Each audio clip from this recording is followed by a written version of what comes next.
Track.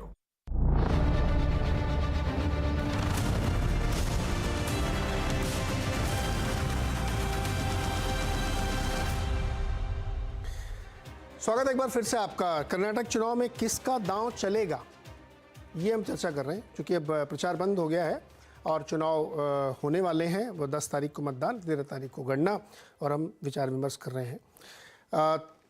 Amitabh Tiwari ji, इतनी चर्चा आपने सुनी, बहुत सारी हम लोगों ने बातचीत की। कुछ लोग कहते हैं कि लास्ट मोमेंट पे बोली गई बातें जनता के मन में असर नहीं करती, क्योंकि वो पहले से मन बना चुके होते हैं। लेकिन सुंदरराजन जी कह रहे हैं कि पूरा सेटअप बदल गया है, क्योंकि इश्यूज बड़े डिफरेंट हो गए हैं और अब दोनों ही बड़ी पार्टीज उसी पिच पे खेल रही हैं। तो इस पे मुझे आपकी कमेंट्री चाहिए। साथ ही वो जो जेडीएस है एक, उसकी क्या भूमिका है? कुछ है भी उसमें कि वो बेचारा एकदम इस बार मार्जिनलाइज हो ही जाएगा? 1-on-1 हो रहा है क्या?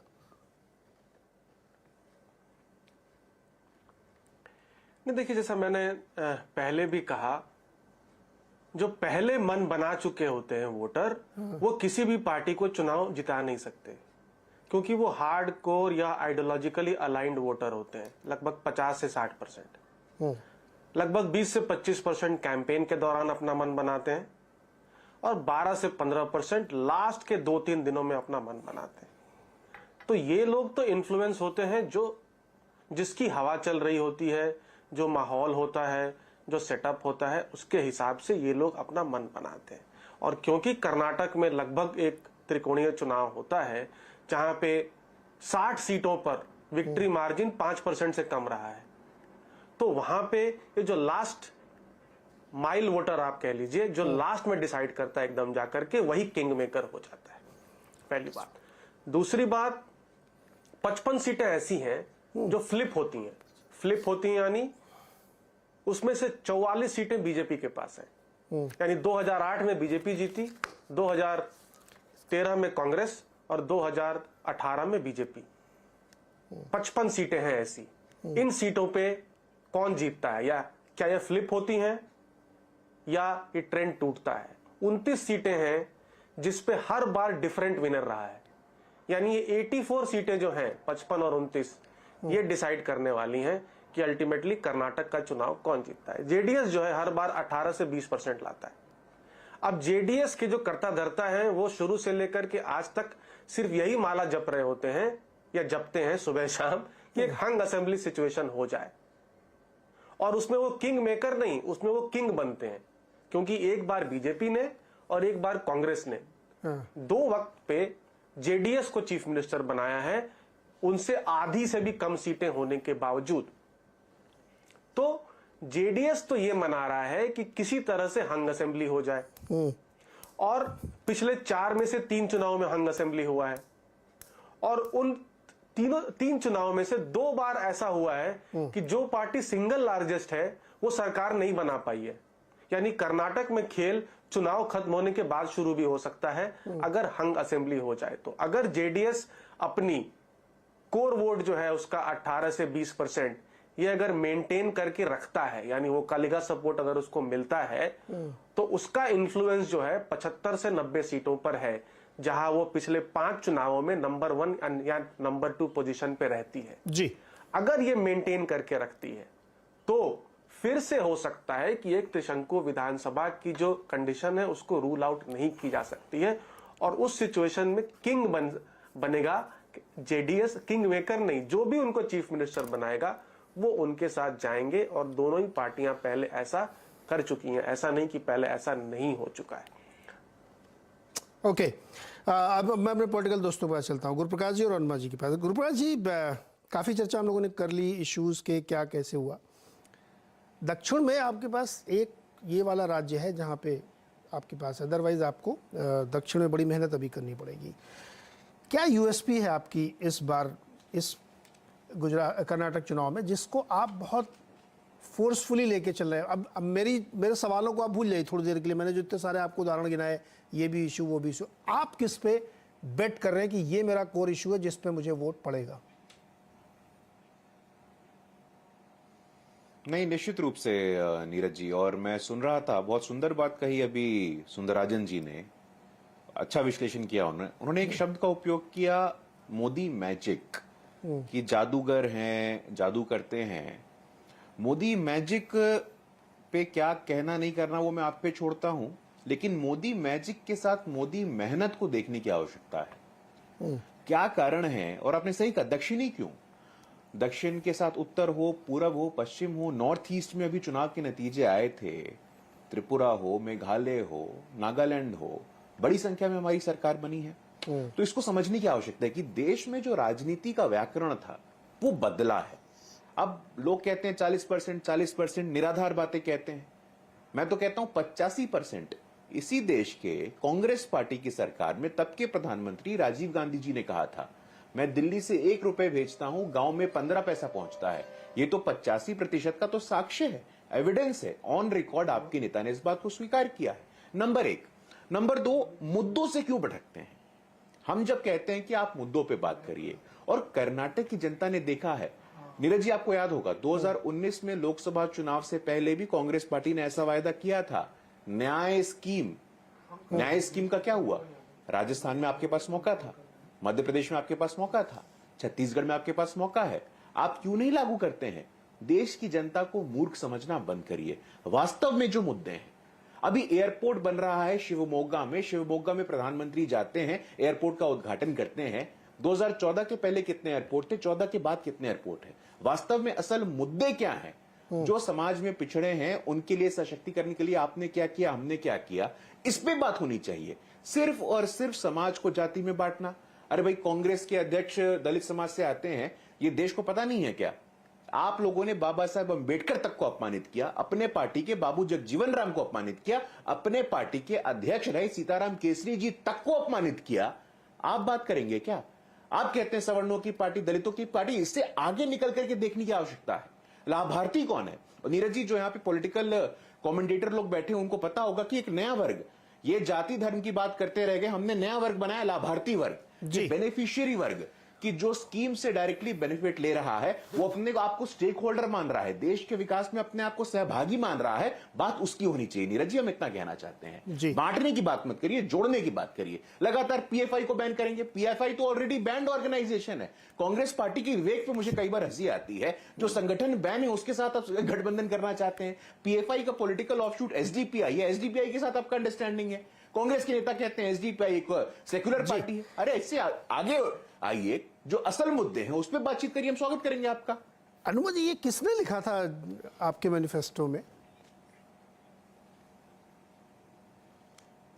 नीरज जी, मैं आपसे बस ये कहना चाहती हूँ कि अब ये बहुत सारी बहस कर ली, बहुत सारी बातें कर ली। इस समय कर्नाटक में मुद्दा ये है कि मुख्य विपक्षी दल कौन बनेगा, जेडीएस बनेगा या बीजेपी बनेगी। क्योंकि बहुत सारी बातें करके, बातों को घुमा घुमा के, और मैं एक चीज देख रही हूँ कि अपने यहाँ जो अब टैग लाइन चल रही है, कांग्रेस ने बीजेपी को मौका दे दिया, कांग्रेस का सेल्फ गोल, सोनिया का बयान और सियासत घमासान। मैं सोचती हूँ आपको इस तरह के भी चलाने चाहिए थे कि बीजेपी ने धार्मिक पिच खेली, काम पर नहीं, प्रोपेगेंडा पर वोट। मैं वही देख रही हूँ। तो इसलिए अब बात ये कर ले कि यहाँ पर अगर अमित शाह कह चुके हैं कि अगर बीजेपी की सरकार नहीं बनी तो दंगा होगा, तो ये तो सबका साथ सबका विकास और विश्वास नहीं हुआ। दूसरी चीज, प्रधानमंत्री ये कहा गया, बीजेपी ने कहा कि कर्नाटक की जनता को बीजेपी का आशीर्वाद नहीं मिलेगा। अरे भाई, जनता आशीर्वाद देती है तब आप सत्ता में आते हैं, आप जनता को आशीर्वाद नहीं देते। तो कुल मिलाकर सारी बातों की एक बात यह है कि वहां मुख्य विपक्षी दल कौन बनेगा जी, इसकी लड़ाई है। 40% कमीशन खोरी की सरकार देखी है लोगों ने, और किसानों की आत्महत्या के मामले में ये प्रदेश दूसरे नंबर पर आ खड़ा हुआ है। कर्नाटक में सरकार अपने काम के बेसिस पर तो वोट मांग ही नहीं रही है। बोलिए किस नेता का नाम लेके, किसके कारण वोट मांग रही है? नहीं मांग रही है। इसीलिए प्रधानमंत्री बार बार कभी गालियों की बात करते हैं, कभी बजरंगबली की बात करते हैं, और अलग अलग बात करके भी वो उस पिच पर, जैसा मैंने शुरू में कहा, न बॉलिंग कर पा रहे हैं, न बैटिंग कर पा रहे हैं, न फील्डिंग कर पा रहे हैं। तो कुल मिला के कहानी यह है कि मुख्य विपक्षी दल कौन बनेगा, तो इस पर बात करते हैं। अनुमा जी, कांग्रेस ही पिच तैयार कर रही है। मैंने पूछा कि मैनिफेस्टो में किसने लिखा था वो पीएफआई वाली बात? जिसने लिखा था आपने मैं आपसे ये पूछ रही हूँ कि मैनिफेस्टो कि भाई साहब ये क्या लिख रहे हो आप? कर रहा है कि जिसपे हमने 5 गारंटी की बात की है, 2.5 लाख रोजगार की बात की है सरकारी, हमने बात की है ग्रेजुएट युवाओं को 3,000 रुपए प्रतिमाह देने की, डिप्लोमा होल्डर्स को 1,500 देने की, महिलाओं के मुफ्त सफर की और महिलाओं की गृह लक्ष्मी योजना की। इस पर बात क्यों नहीं होती? क्या हम बीजेपी का परोक्ष प्रत्यक्ष में सहायता नहीं कर रहे हैं? नहीं, ये फिर वही आप आरोप लगाती हैं। मैं ये कह रहा हूँ कि देखिए, हमने डिबेट कहाँ से शुरू की थी, किन किन मुद्दों से होते हुए, सुनिए ना, तो मैं पूछ रहा हूँ ना कि किसने लिखा वो, क्या लिखा है, किसने लिखा कि पीएफआई बैंक के जाए? आपने उससे पूछा भाई ये क्यों लिखा तुमने, टेक्निकली गलत है। और सुनिए ना, जब वो विश्व वाली बात कही गई, मेरा कहने का मतलब ये कि जब आप एक बात कहें तो उस पर फिर स्टैंड ले लीजिए। मैं अगर कोई बात अनुमा जी को बोलूं तो मैं फिर उसमें स्टैंड लूं, फिर मैं सफाई देता घूमूं, नहीं मैंने उनको मोदी जी को नहीं बोला था, मैंने किसी और को बोला था, अरे मैं तो बजरंगबली के मंदिर बनाऊंगा हर शहर में। ये क्या है? ये क्यों आप सफाई देते फिर रहे? फिर आप स्टिक रहिए कि नहीं, कोई बजरंगबली का मंदिर नहीं बनेगा और इस पर बजरंग दल पे बैन लगेगा। नीरज जी, इसी कर्नाटक से प्रधानमंत्री ने 50 करोड़ की गर्लफ्रेंड जैसी बातें तो की उस पर है। चर्चा हुई कुल थी ना। मिला के समझ लें आप कि अगर किसी ने लिखा भी, कांग्रेस सांप्रदायिक नहीं है, और सांप्रदायिक जो लोग सांप्रदायिकता फैलाते हैं, आप बार बार मुझे उस पे लाके कुछ ऐसा कहलवाने की कोशिश कर रहे हैं जो मैं नहीं कहूंगी। वो आप कह चुकी शुरुआती स्टेटमेंट में, अब क्या बोलेंगे आप? जी, मैं ये कह रही हूँ कि आपके सवाल जो हैं उनमें भी बार बार उसी चीज को, निहित चीज को बल मिलता है, जिसमें, और हम बात करते हैं कि हम सांप्रदायिक दलों को, ये तो मतलब अपना इस तरह के बजरंग, ये हमारे ऊपर बहुत ही बड़ा अत्याचार है पत्रकारों के ऊपर कि नेता रैली में जाके कुछ भी बोले और हम टीवी में डिबेट उस पर करने लगे तो आप लोग मेरी अच्छी बातों में डिबेट नहीं कर रहे, इस पे कर रहे हैं। ये तो मेरे ऊपर जुल्म है। ग्रोवर जी देखिए, जुल्म हो रहा है मेरे ऊपर, आप बचाइए, आप पत्रकार हैं। यहाँ पे फिर मैं ऐसा बोलूं कि मैं महिला प्रवक्ता बैठी हूँ, आप मुझ पर जुल्म कर रहे हैं। मैं आप पे क्या जुल्म कर रहा हूँ बताइए? मैंने तो आपको सबसे ज्यादा समय दिया। अच्छा सुनिए, ग्रोवर जी को सुनिए, बहुत वरिष्ठ पत्रकार हैं, बेंगलुरु के ही हैं। जी ग्रोवर जी बताइए। सबसे अरे अनुमा जी सुनिए, समय कम है, उनको भी बोलने दीजिए प्लीज। हाँ सवाल दोहराएंगे एक बार प्लीज। मैं कह रहा हूँ कि देखिए, जो सारा ठीक रहा हमारे ऊपर फोड़ा जा रहा है कि मीडिया भी जो है उन्हीं बातों पे बात करना चाहता है जहां पे एक ध्रुवीकरण का टोन आता है। मैंने कहा भाई नेताजी जो बोलते हैं हम तो उसी पे बात करेंगे, मत बोलिए आप अगर आपको ऐसा डर लगता है तो। जी ये तो बहुत पुराना रहा है कि जब भी पॉलिटिशियंस फंस जाते हैं तो जर्नलिस्ट को ही मुद्दा बनाते हैं। जैसे मैं पहले रेफर कर रहा था कि कुमार स्वामी ने उल्टा मेरे से सवाल पूछा। तो ये चीजें जो है वो कहीं ना कहीं एक डिफेंसिव जो होता है वो ये होता है कि पत्रकार के ऊपर ही आप वापस सारे मुद्दे डाल दीजिए कि तुमने इसको गलत इंटरप्रेट किया, तुमने उसको मिसरिप्रेजेंट किया, और उसके बाद में क्लैरिफिकेशन देते रहे पब्लिकेशंस। तो this is not the end. The fact is कि जब भी पब्लिक की बात आती है, जब भी इन मुद्दों की बात आती है, तो कहीं ना कहीं राजनीतिक दल जो है पलट जाते हैं। अनुमा जी जो अभी बोल रही हैं, उनके ही एक केपीसीसी के साथी ने मेरे को उस दिन बोला कि it was intentionally added to highlight कि Bajrang Dal is an organisation like this. क्योंकि हकीकत यही है, और ये आपके शो में पहले भी मैं एक बार बोल चुका हूं कि बजरंग दल जैसे संगठन के साथ बीजेपी के नेता मंच तक नहीं साझा करते थे, और आज उसी बजरंग दल को डिफेंड करने के लिए पूरी पार्टी आ रही है। तो this is what the KPCC has been speaking about. तो क्लियरली कहीं ना कहीं भले ही बजरंग दल और बजरंगबली को जोड़ने के मुद्दे को लेकर के लोगों को छोड़ देना चाहिए कि वे किसको सही मानते हैं, क्या बजरंग दल या बजरंगबली दोनों अलग इश्यूज हैं। उनको शायद क्लब करके लोगों के जो सेंटिमेंट्स है शायद उनके साथ खिलवाड़ किया जा रहा है। जी सुंदराजन जी, सुंदरम जी, नगराजन जी बताए फाइनल कमेंट आपका सर। चुनाव का माहौल फाइनल है अभी, क्योंकि समय एकदम कम है, 1-2 मिनट है आपके पास। ठीक है। पिछली बार मैं ओपिनियन पोल्स के बारे में कहता हूं, क्योंकि opinion polls play a larger role in creating a mahaul. So last time actually 13 opinion polls were there in Karnataka. Out of that 4 gave a clear verdict. 9 gave a hung. But out of that 9, only one was giving BJP more than 100 seats. 8 of them they gave only 80 seats, 78 seats, something like that. But the actual results turned out to be different.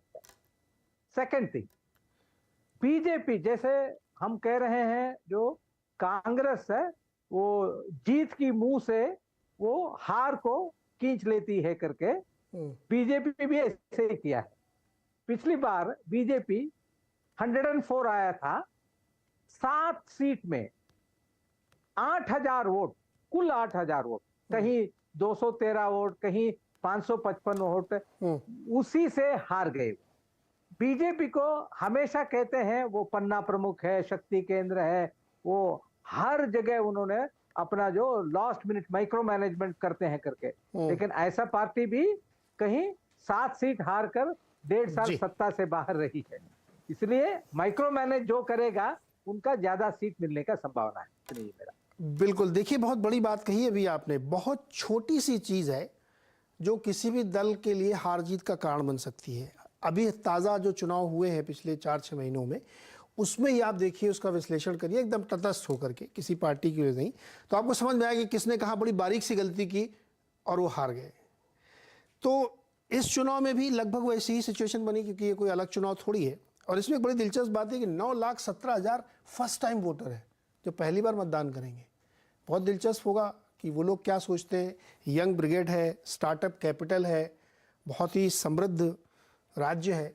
हालांकि इस पर एक debate बहुत चलती रहती है कि वहाँ बेरोजगारी इशू, मुझे समझ नहीं आता कि वो बेरोजगारी आंकड़ों में क्यों नहीं दिखती। जब वहाँ नंबर देखता हूँ अनएम्प्लॉयमेंट रेट तो 2.3% के आसपास आता है, लेकिन फिर भी बेरोजगारी की एक बात होती है। फिर उसमें अलग अलग लोग तर्क देते हैं कि इधर गाँव के इलाके में बेरोजगारी होगी। बहरहाल हम लोग इंतजार करेंगे 10 मई का, और 10 मई की शाम को जब मतदान खत्म हो जाएगा उसके बाद एग्जिट पोल पर चर्चा करेंगे, तब थोड़ा और दिलचस्प रहेगा। वो एग्जिट होंगे, एग्जैक्ट पोल नहीं होंगे, तो उस दिन भी देखिएगा सारे लोग ऐसे ही बड़े बड़े मज़ेदार डिस्कशन होगा। और 13 मई को परिणाम पे चर्चा होगी, तब ये सारे जो दावे आज किए जा रहे हैं यहाँ पे, उनका परीक्षण होगा। बहुत बहुत शुक्रिया हमारे साथ जुड़ने के लिए आप सारे मेहमानों का।